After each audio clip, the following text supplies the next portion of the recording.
Hi friends, welcome back to God's Garden Bench. In this video, as you can probably tell by the title, we're going to be talking about vulnerabilities, perceived weaknesses, and how God can work and does work in and with those things. So since my dad passed about, 3 months ago now, I've been really struggling with a heightened sense of anxiety surrounding the death of my loved ones.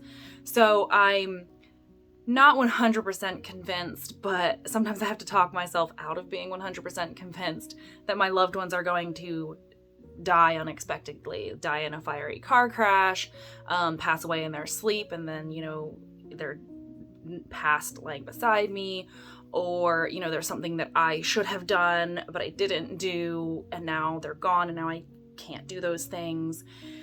And it's really been gripping me in the last couple months, and even more intensely within the last couple weeks.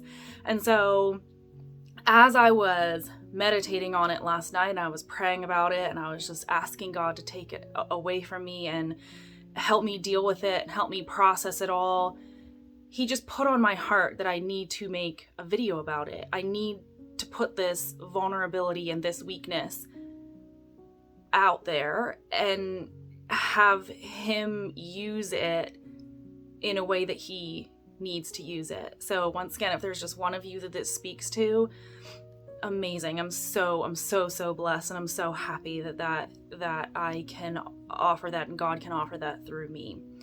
So I struggle with feeling like I'm vulnerable, or like I am failing myself or my loved ones or God, or anything. And so opening up about this is definitely not easy, but I feel that leading, and I feel it strongly. And I was actually, my next video was going to be a garden video, and all of that got halted to do this video. So I know that God uses weakness for His glory, and He uses that in us to communicate to other loved ones of His, whether it be them being able to relate to something that we're going through, whether it's that they see our successes and they say, hey, I wonder how that person got there. He uses everything, every single thing, to His glory and to His end goal, His end kingdom. So the verse that really confirms that, and my husband really likes this verse and says it, a husband saying it to me a lot, and I'll get into that in a moment. But that is, and I have it written down here, it's Romans 8:28, and it says, "And we know that God causes everything to work together for the good of those who love God and are called according to His purpose for them." And it's such a profound verse, and it says so much, and I would encourage you to actually go and read kind of the whole chapter, because it says quite a bit before and after as well. But it's so profound in that He's telling us that He knows everything, and He knows that this happening is going to affect that happening a minute from now, a year from now, 20 years from now, 100 years from now. And it's so comforting in a time like what I'm dealing with, where it just feels like everything is out of my control, and I'm not able to control someone that I love dying unexpectedly, or I can't keep everybody home constantly. My husband has to go to work. But anytime I read this, or He tells me this, it reminds me that God is ultimately in control. And if I allow myself to stay in this chaotic place, then evil lives there, and evil's going to use that against me to control me and to manipulate me into even more of those feelings. And that's where I believe faith and trust comes in, because we feel the wind, but we cannot see the wind unless it's moving through the trees. But once again, that's not seeing it, it's seeing the tree. It's not seeing the wind, the actual physical wind. And we feel God, but a lot of us don't actually see the physical manifestation of God. We see his creation, we see love and kindness and joy and all of these fruits of the Spirit that are God, but fear and guilt, hatred, anxiety, those are not of God. And if we are in those emotions, then we're not in God in those moments that we're feeling those.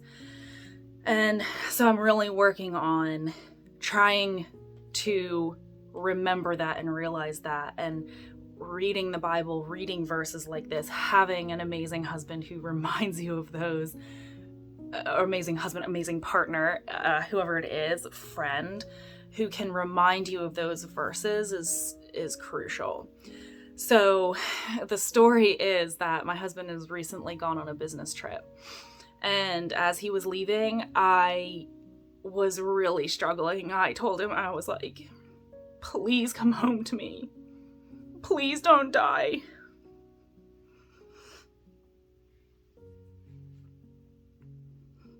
Knowing that he has to go.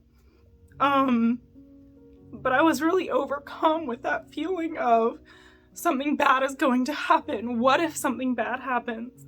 How am I going to manage it? How am I going to get through? And he said this verse to me. And he just said, he's like, I need you to remember and to celebrate my death if it happens. Granted, that wasn't exactly what I wanted to hear at that moment. I wanted him to tell me, honey, it's gonna be okay, love. I'm gonna come back to you. I'm gonna be careful. I'm not gonna die. Whatever.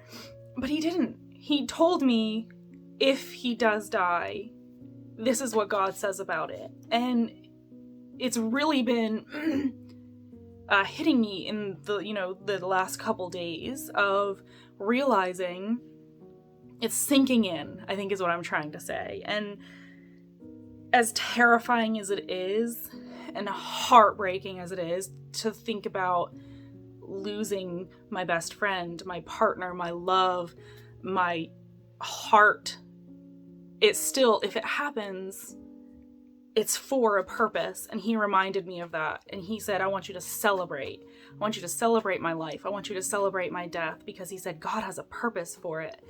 And he's so right. So as it feels like I'm being overcome by these feelings of what I perceive as weakness, another verse really stands out to me. And that is 2 Corinthians 12:9, and it says, my grace is all you need. My power works best in weakness. For someone who doesn't like to be out of control, for someone who does not like to be surprised, for somebody who does not like to be weak or to feel that weakness, that failure, this verse is so comforting, because what it's saying is God is saying, but I work best when you're weak. I work best when you don't necessarily feel on top of the world on cloud 9. I'm right there. I'm right there, ready to use what you perceive as weakness, or what you perceive is ugly, or what you perceive is whatever. Put the word that's in your head right now, put it in here. And he's going to use it for his glory. He's going to use it for his kingdom. There might be somebody that you're going to meet at the grocery store in 30 seconds from now that needs to see you in that state. And so that is what this video is. This video is me putting it all on the line, putting it out there, and praying that it's used. And I know it's going to be used. I feel it in my heart. That is why I was led to do this video. I know it's going to be used for the glory of the kingdom of a loving God who is loving, kind, faithful, all of these amazing emotions that you feel warm and comforted by. That's God. The fear, the guilt, the hatred, the anxiety, that's not God. Anytime you feel those emotions, it is not God. And just remember that God's right on the other side of that, and right there next to you, asking you and waiting for you to cross out of that fear and into his trust or his faith. He's such a loving God, and as much as I love my loved ones, he loves me and loves you more than I can even put into words. And so, isn't that just incredible? Like, sit there for a minute and think about that and just let it sink in.